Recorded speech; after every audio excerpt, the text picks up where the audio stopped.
नमस्कार दोस्तों, कहानी कैफ़े में आपका स्वागत है। मैं हूं निशांत और आप मेरे साथ आज सुनने वाले हैं एक ताज़ा लिखी कहानी जिसका शीर्षक है मौत सस्ती हो गई।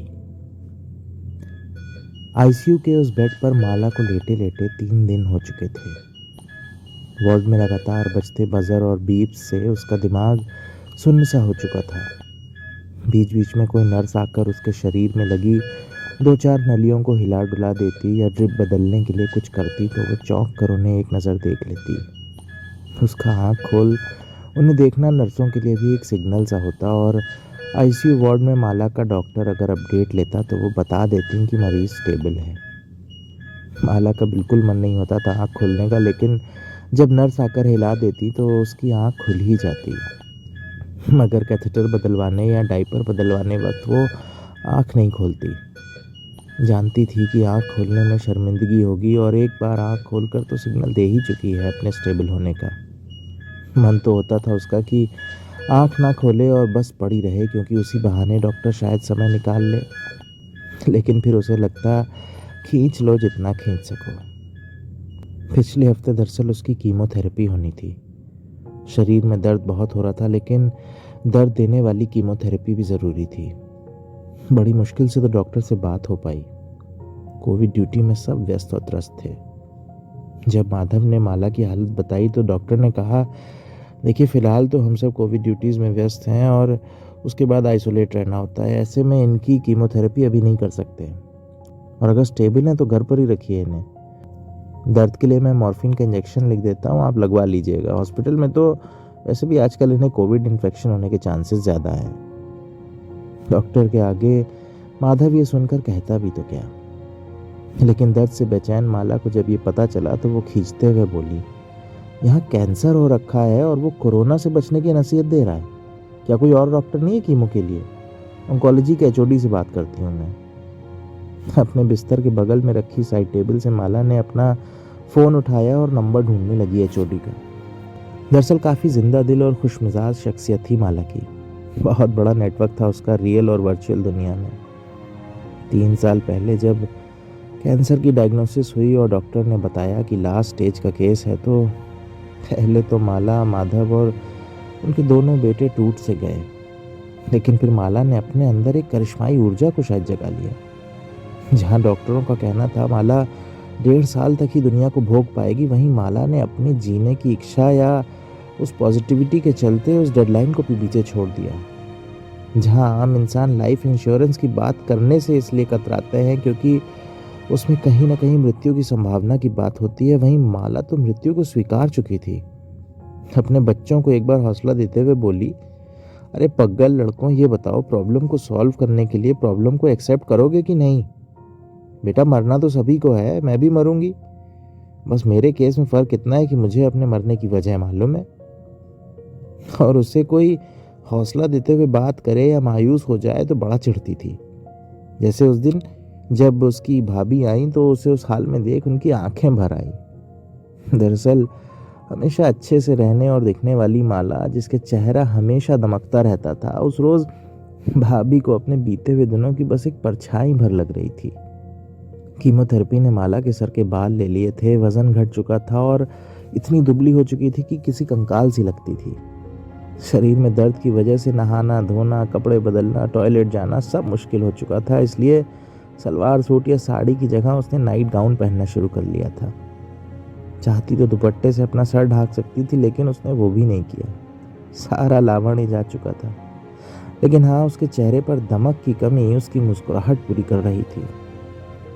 भाभी के पास बैठ उनके आंसू पोंछते हुए बोली, अरे भाभी अब ऐसे ना रो, मेरे लिए और मुश्किल कर दोगी तुम।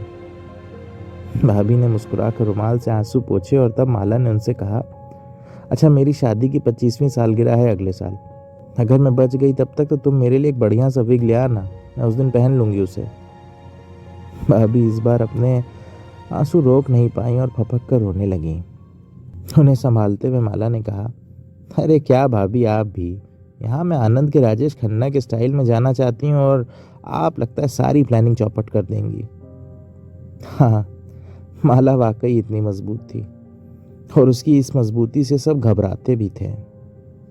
जो माधव कुछ समय पहले तक हंसता चहकता रहता था, वो माला की फिक्र में घटता चला जा रहा था। इतना कि माला कहने लगी थी कि कैंसर हुआ मुझे और शरीर तुम्हारा किसी मरीज सा हो रहा है। माधव बस मुस्कुरा कर रह जाता, कहता भी क्या। अब वो बस माला की सुनता था। जैसे उस दिन जब माला ने अपनी कीमोथेरेपी के लिए ऑन्कोलॉजी के एचओडी से बात करने की सोची। एचओडी साहब माला की फेसबुक फ्रेंड थे और उसकी फेसबुक पोस्ट वगैरह लाइक करते रहते। माला के जज्बे के चलते वो ऑनलाइन ही नहीं, अस्पताल में भी खासी पॉपुलर थी। उसे कई बार डॉक्टर दूसरे मरीजों से मिलवाते, ये दिखाने के लिए कि कैसे पॉजिटिविटी बीमारी से जीत दिला सकती है। इसलिए जहां आमतौर पर इंसान अस्पताल जाने से घबराते हैं, वहां माला को अस्पताल जाने के जिक्र भर से जोश आ जाता। किसी सेलिब्रिटी सा महसूस करती थी। वो सेलिब्रिटी जिसे अस्पताल में सब जानते थे, मिलने पर मुस्कुराते और उसका स्वागत भी सब करते थे वहां पर। इसलिए जब कोविड के प्रेशर के चलते उसे अपनी कीमोथेरेपी टलती नजर आई तो वो बेचैन हो गई। उसे अपने दर्द से निजात चाहिए थी, लेकिन कोविड की वजह से अस्पताल में इलाज मिलना मुश्किल हो रहा था, उसी अस्पताल में जहाँ की वो सेलिब्रिटी थी। खैर, आनंद फानंद में उसने एचओडी साहब को कॉल लगाई और उन्हें अपनी बिगड़ती तबीयत का बताया और कहा कि उसकी कीमोथेरेपी ना टाली जाए। डॉक्टर साहब ने पहले तो उसे समझाने की कोशिश की, लेकिन जब उसने जिद की तो इस बात पर माने कि उसे अपने रिस्क पर अस्पताल में एडमिट होना पड़ेगा और जब कोई डॉक्टर अवेलेबल होगा तभी उसकी कीमोथेरेपी होगी।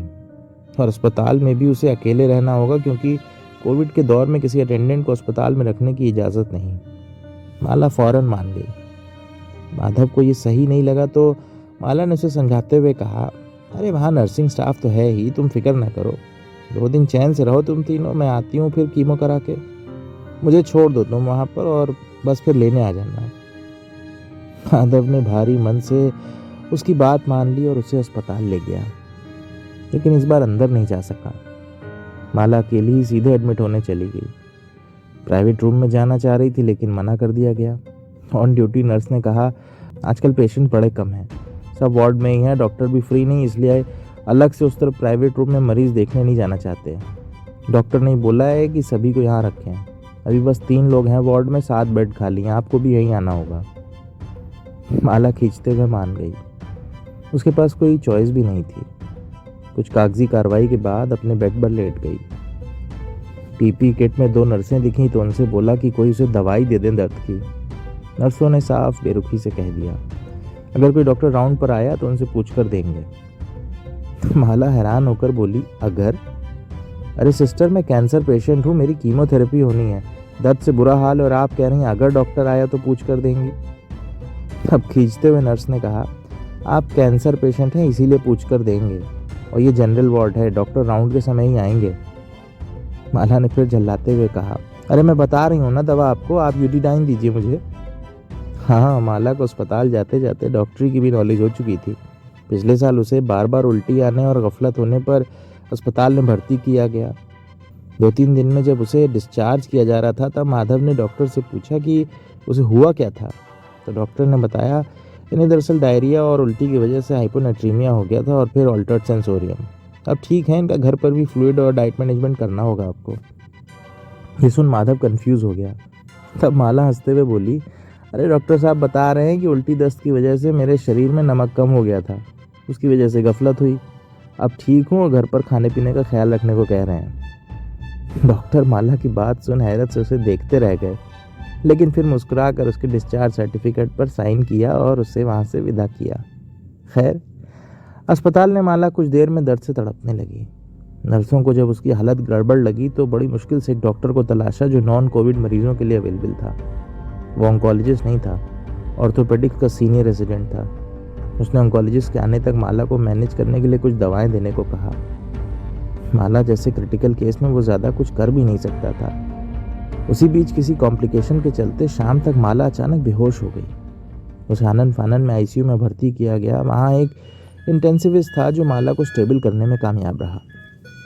माला के ऑन्कोलॉजिस्ट से वो टच में तो था, लेकिन ऑन्कोलॉजिस्ट कोविड ड्यूटी पर था, इसलिए आ नहीं सकता था।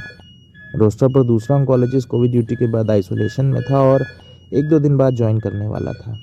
एचओडी साहब अलग व्यस्त थे और इधर माला की स्थिति ठीक नहीं थी। तीसरा दिन था आईसीयू में। डॉक्टर आ भी जाता उसका तो वो कीमोथेरेपी के लिए स्टेबल नहीं थी। इंटेंसिविस्ट पे काफ़ी वर्कलोड हो चुका था और वो भी खींचा रहता था। किसी तरह मैनेज किए हुए था बस माला को। और उधर सामने बिस्तर पर लेटे लेटे बेहोश सी माला डॉक्टर और नर्सों की बात सुनती रहती। उसके शरीर में इतनी भी ताकत नहीं थी कि उनसे बात कर पाए। आईसीयू की मशीनों के बजर और बीप्स में उसका दिमाग वैसे ही सुनसा हो चुका था। उसी दौर में उसने सुना कि इंटेंसिविस्ट नर्सों से कह रहा था, इन्हें न जाने क्या जल्दी पड़ी थी कीमोथेरेपी की। विकास बॉस ने मना किया था इन्हें, लेकिन इन्होंने ऑन्कोलॉजी एचओडी से कहकर एडमिशन ले लिया। अब ऑन्कोलॉजी की जगह ये हमारे आईसीयू में आ गए। अब कल शायद बॉस आए तो इन्हें देखेंगे, तब तक इन्हें ऐसे ही मेंटेन करना है। आईवी अभी चलेगी 8-10 घंटे, वाइटल्स मॉनिटर करती रहिएगा आप लोग। ये सुन एक नर्स बोली, ये पेशेंट लोग समझते क्यों नहीं कि हम लोग कोविड केस देखें कि कैंसर केस। कोविड से 2-3 दिन में मर रहा है आदमी, और ये तो कैंसर पेशेंट है। कैंसर केस तो सालों साल चलते हैं। सालों साल चलते हैं। बजर और बीप्स के शोर के बीच ये सुन बेहोश माला के विचार शून्य होते दिमाग में एक तेज सीटी सी बजी और उसकी बंद आंखों के किनारों से आंसू टपक पड़े। डॉक्टर और नर्स की बात सुन वो अपनी उस चेतना शून्य होती हालत में खुद से बोली, जब 2-3 दिन में आ सकती है तो मुझे क्यों नहीं नसीब हो रही मौत। मैं क्यों 2.5 साल से कीमत चुका रही हूँ उसकी, जब इतनी सस्ती हो चुकी है मौत। माला को अपने सवालों का कोई जवाब न मिला। बस उन बजर और बीप्स का शोर गहराता गया और माला उसमें कहीं खो गई।